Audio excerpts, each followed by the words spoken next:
Happy birthday, Virginie. I wish you all the best and all the happiness in life. I wish na sana after graduation, makapag-review ka na for the CFA, mapulfill mo na yung dream mo na maging isang certified financial analyst. I know that becoming a CFA is very hard, very time consuming, and most especially it's so expensive. I know that with the help of your family, by your own self, your attitudes in life, and most especially the God's intervention, you can do it to be a CFA. Don't worry, Jeannie, that God will help you always. Whatever problems that you will have, God is always there for you, helping you, guiding you, and loving you.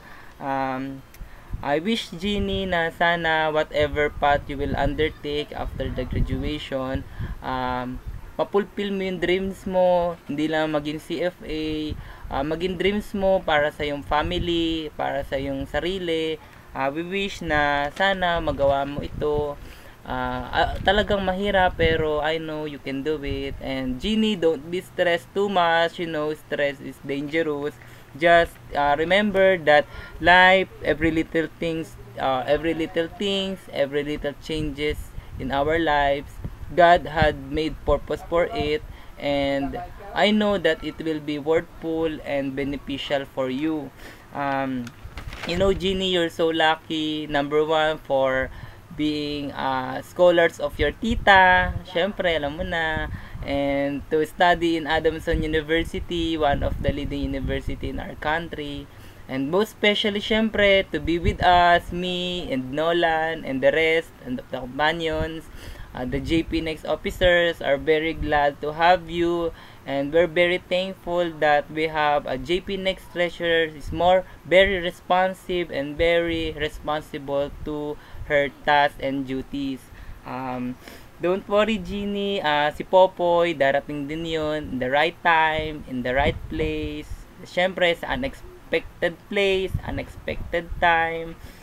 Just siguro intay lang, that is the feelings which is we cannot ano ba masabi dito, wala tayong magawa kundi ayun lang. Just be patient. According to Nolan, patience is a virtue, sabi niya sa akin. You know, you're very thankful. We are very thankful to have you, and I know that you are very lucky for your 20 years of existence in this world. Marami ka na na-achieve. Tinan mo, nag-first runner up ka pa kahapon sa sa Quiz B. Ang daya nyo, hindi nyo kami sinama. Although ganun talaga, pero ang swerte-swerte nyo, 'di ba? That is the proven tested that God's love you. That's the abundant grace that God is stretching the graces that He can be able to give to you and to your family. Ano pa ba sasabihin ko? Thank you pala for the knowledge and the knowledge, ano pa ba? For teaching me, for be a good friend and to be a nice friend, and Nolan, and for the rest, we were always here for you, to guide you, to mentor you, whatever problems that you will have, just try to ask me, to ask Nolan, to ask the rest of the companions, and we will be there as long as we can do it. Wag lang pera kasi alam mo na, taghirap, scarcity, yan, naulan na naman. Just stay on your shoes palagi, subrogation. Basta, we wish you all the best and more happiness in life. Sana matupad mo lahat ng pangarap mo para sa family mo, para sa iyong sarili. Basta wag ka lang ma-stress. Ilang buwan na lang naman tayo magkakasama, gagraduate na kayo, iwanan nyo na ako. But more than that, I'm very happy and very glad to have you in our life.